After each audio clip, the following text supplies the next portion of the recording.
share one out there, I just like to share, just thinking about our heritage, as a people, and I don't get too much into it, and I like to keep it spiritual, not carnal, and I just think about, as, our ancestors, a lot of them, they came over, and they was brought over here, on those ships, a lot of them was already Christians, and of course, there was a group of people who were influenced by the devil, who hates Jesus Christ, who hates Jesus Christ in us, and wanted to break our people's spirit by bringing them over here and break their spirit and try to cause them to, turn against Jesus Christ and forget about Jesus Christ.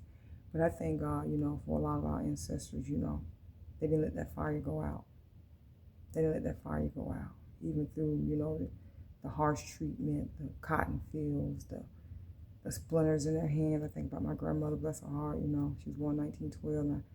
And my grandmother, she raised me, and I think about, those hands, how they, they all had those little spots in them, and from all that, her whole hand from where she had picked cotton, and, just poked her, that them little splinters just poked her.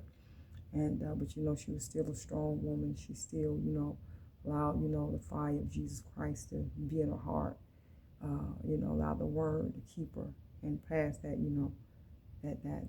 that inheritance of grace on down to the next generation, allow that grace to be over our lives.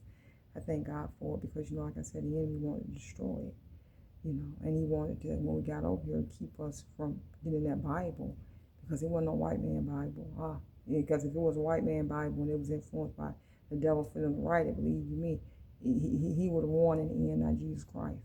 Okay? This is about good and evil. Between good and evil, we got to realize, and we got to stop thinking carnal-minded.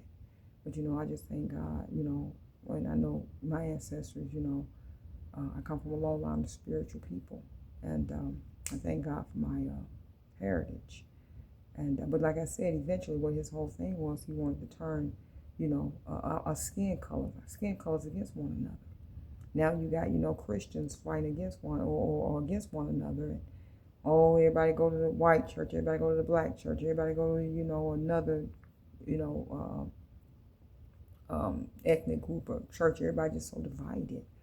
But that's the devil's whole, his whole perspective is to try to divide. He wants to divide and conquer, But like I said, it's spiritual. It's not carnal. This thing is not an outward battle. The whole thing, the enemy knows that his time is short. He thinks in the realm of eternity, not the temporal. He's in it to win every soul he can. So that's how he thinks. He wants, it's all about elimination.